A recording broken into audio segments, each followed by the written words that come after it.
Greetings, geeks and nerds. I'm Lady Universe and White and Nerdy, and welcome to Earth Day, and happy Earth Day to you all. And I wanted to do something special for the occasion. I wanted to do something, you know, just to kind of get across the point of Earth Day, even though it's not really that big of a holiday, but it is. Earth Day is confusing. And I think I have chosen the special series to review for this one.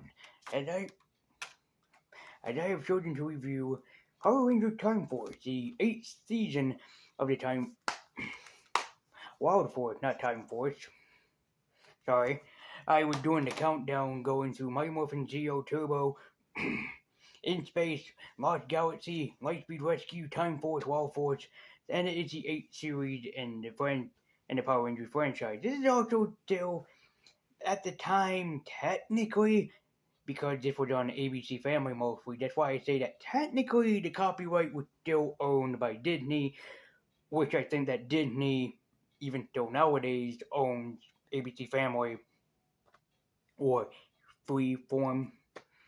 No, I'm not calling it Freeform. It's been called ABC Family since I can remember. So fuck it, I'm calling it ABC Family. But this is like one of the greatest examples of a series that came out during like basically the highlight and really made a series worthy of itself. It was the 8th series in the franchise, and I believe, and people can correct me if I'm wrong, but I believe that this series came out in either 2001 or 2002, and I'm pretty certain it was 2002.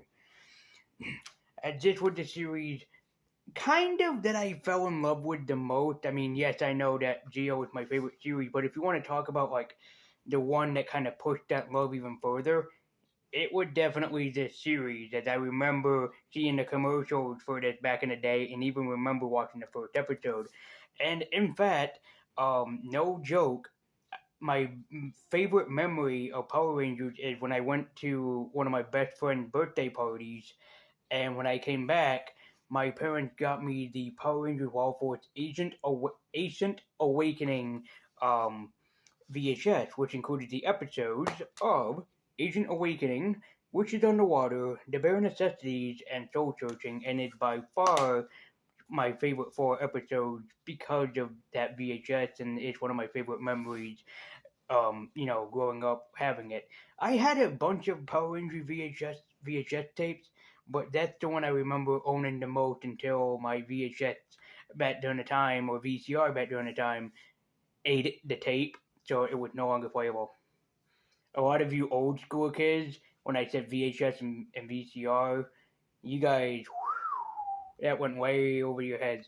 My old school, they got that. So, anyways, let's get the growl phones and see what's up with the Animaria, because this is Power Rangers Wild Force, my review and retrospective of the series.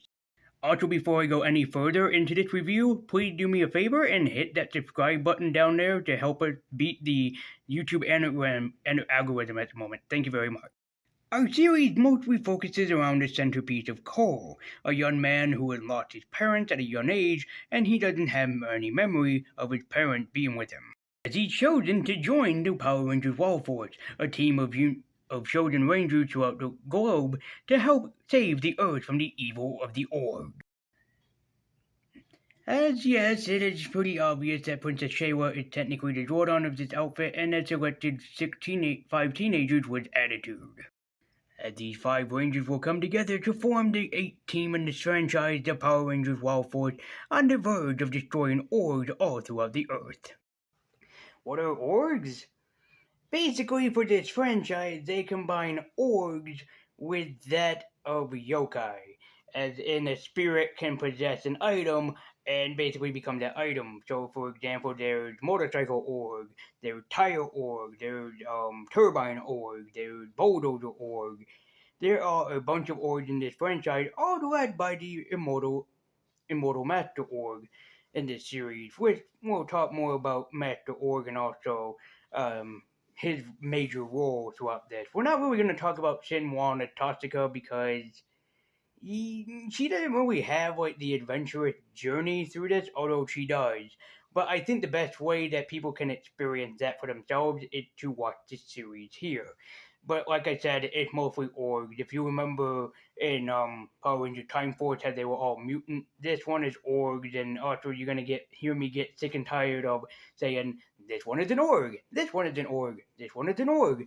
But the difference is that between the smaller org and the general orgs, that general orgs have one horn, or Duke orgs have one horn, and the others do not. They have more than one.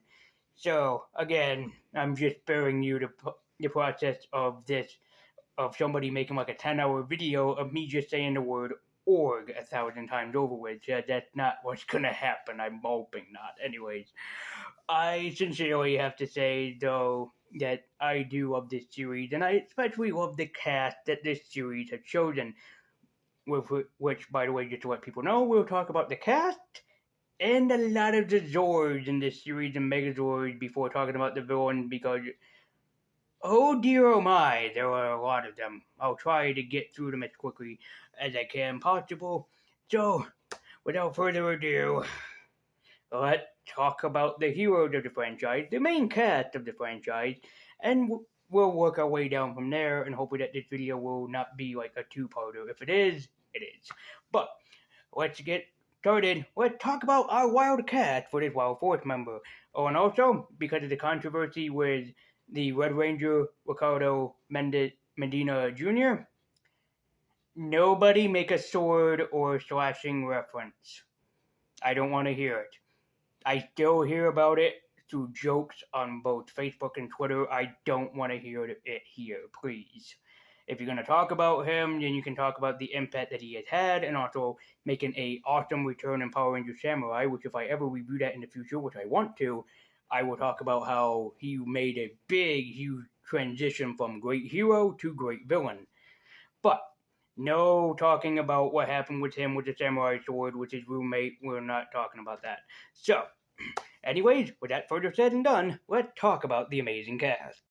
First up is the Blazing Lion, Ricardo Medina Jr., who played the role as the iconic leader, Cole. As I said before, Cole is basically a wild boy, but his past is shrouded in mystery, as he knows nothing about his parents or, in fact, his history and past. But he honors his calling when his friends need him in danger as the Blazing Lion, as he takes on the ferocious journey of becoming the Red Ranger and one of the most famous Red Rangers in the franchise. As for Cole, he gets the best message behind this. He tries to find out who his parents are and what is his past that's shrouded in mystery that he knows nothing about. But he joins the team to defeat the Orgs and discover his own true backstory for himself. And if you want to find out what his backstory is, then you need to check out this series. That's mine!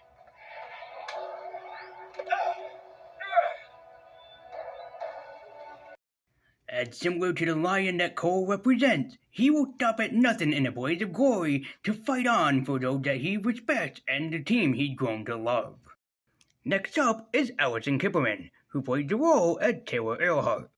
Our soaring eagle was once an Air Force pilot who ended up having to sacrifice the thing that she loved to the feel of the sky in order to join the Power Rangers Wild Force, keeping her missing her original days.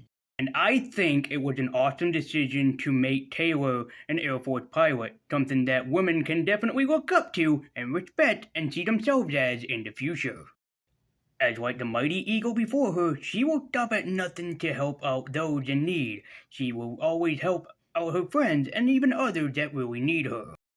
And similar to a great and powerful eagle, Taylor will soar in to help out her friends at their best possible moment and save them when they least expect it, making her a truly soaring eagle. Soaring eagle! Next up is Philip Jean-Marie, playing the role as Max Cooper, the Surgeon Shark. Max is seen as the little brother of the team, with his big brother being Danny. But more about him later, as Max is mostly the little brother that the others seem to pick on and never really pay attention or listen to. However, despite being a little brother that the others picked on, Max proves himself more times than he'd like to admit, really coming true to the other teammates, especially at their worst times or the times that they need him. As similar to that of the young shark, he is not afraid to get his jaw dirty or his fins filthy and taking down the villains that he's come to know inside of this series and taking down org after org to protect all of those he loves. As we learned in a later episode, that Max was actually a bowler who was actually so good he almost managed to go pro, but sacrificed it for the greater good. As one night when he was going home from a bowling practice, he decided to help out two people being attacked by the Turbine Org, and his true destiny had been calling ever since. As what would a mighty team be without one of my favorite Blue Rangers of all time assisting them? As without the Surgeon Shark, the team would be nothing without their favorite Sharky. Next up is Jessica Ray, who plays Alyssa Andretti, aka the Noble Tiger. Alyssa can be seen as the team's sort of big sister. She's the one that cares for them the most. She does the cooking, the cleaning, and also the nursing job of taking care of the team, and she is also the heart and soul of the team. As the second member of the founding team, she pulls her weight around more times than she needs to, and pulls the team out of the fire, especially in times when she is needed or when the tiger comes a-calling. But we soon realize that Alyssa is actually a great martial artist, training with her father to become the best in the world, but gives it all up for a chance at more in the world. Becoming one of the most badass Pink Rangers or White Rangers in the world, and taking on the responsibilities of being the great and noble tiger that we all know and love her as to this day.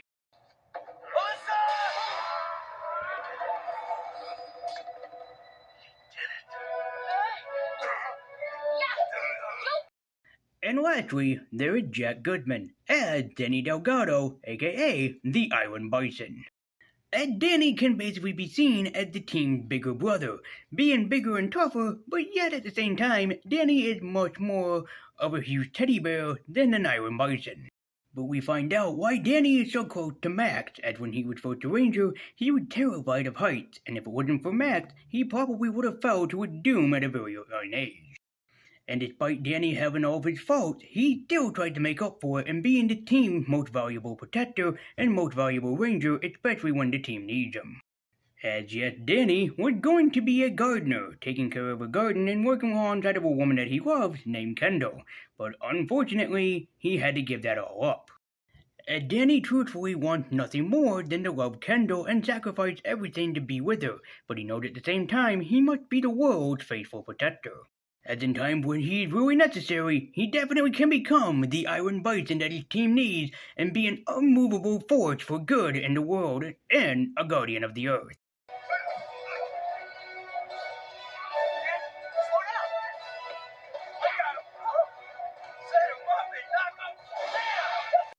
Lastly on the list is Philip Andrew, who plays Merrick Balatow, aka the Lone Wolf.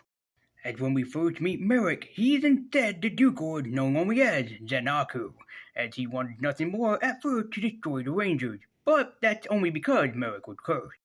As 3,000 years ago, Merrick inherited a wolf mask in order to gain more power, and including the power of the full moon. He did not enhance it to curse him forever. As Merrick only wanted to be the best person for the Rangers, including taking care of them and making sure that they would not be harmed like his friends were 3,000 years ago. As different than other Rangers of the past, Merrick had to prove himself worthy of his Zords yet again, because he used them for evil purposes which was not their purpose for being designed. As Merrick charges into battle, similar to a lone wolf charging to help after the other wolves in his own family.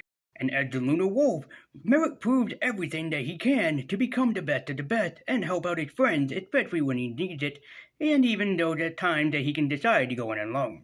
And also we learn and find out that Merrick and Princess Shayla had a thing going on, which I wish the series would have played more upon because it would have made the two of them more special together. And similar to one of my favorite superheroes, Captain America, Merrick is a man at a time, but yet he still proves his worth as being a worthy warrior and protector of the Power Rangers Wild Force. Even if it might go into his relationship problem with Princess Shayla, but as such, the Lunar Wolf can still howl with the big dogs.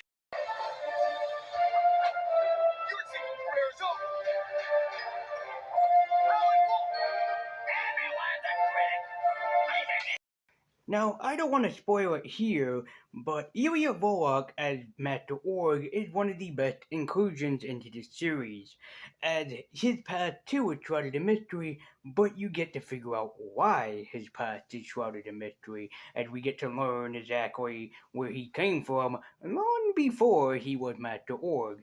But if you guys want to figure that out for yourselves, this is why you should check out this series. As I'm pretty sure that online it can't be that expensive. And when I bought this, or my sister bought this for me, she only paid I think $13, which is not that bad for this, especially with everything that you get jam packed inside. But like I said, this series has a lot of Zords and Megazords. In fact, even in Gal Ranger, which is the Super Sentai equivalent of this, there have been rumors of unused Zords that both series wanted to include. It's just that they didn't know how. Even when we bought the copyright for Gal Ranger to turn it into Power Rangers Wild Force, yeah, the rumors were that Judge Lin and Koichi and Taro Sakamoto wanted to include every Zord into the series, but they had no idea how. Also, could you imagine all of the merchandise that would be involved in this? And this is why, as a kid, no joke, I almost owned every single Megazord of the series. Oh yeah, there was the Wild Force Megazord, Nakanga Zord, Isis Megazord, Predator, Animus, which kind of counts as a Megazord, even though he is technically not, but he is. Whatever. Pegasus Megazord, Isis Megazord, Predator mode. It is a bunch of Zords involved in this series. I'm surprised you don't see them all combined together like in Power Ranger Samurai, the Mega Gigazord or whatever, or the Gigazord, which is just 12 Zords all attached to each other. This series supposedly basically had over 100. So imagine what that Megazord would look like. Anyways, how do I feel about Power Rangers Wild Force just as a total? It is still one of the best Power Rangers series out there. Yes, the CG can be basically weird or ridiculous. Yes, some of the episodes are kind of bad and whatever, but some of the best are the ones involving Merrick, that, like, the first time that Zanaku appears into when Merrick transforms in the episode The Lone Wolf. There are so many great episodes, especially because a lot of the episodes were written by the great Judge Lin. It was, again, one of my favorite Power Rangers writers of all time. And if I had to recommend a series to you, it definitely would be Power Rangers Wild Force. It's full of great moments, full of wonderful and memorable characters, and it just is above all time. And also, a lot of people might be wondering, why did you decide to review this for Earth Day? It's because the Power Rangers Wild Force are considered the guardians of the Earth. United they roar. That is why. But if you're going to check out a Power Rangers series, or if you would like one to kind of get yourself into, check out Power Rangers Wild Force, as it is a wonderful, roaring good time.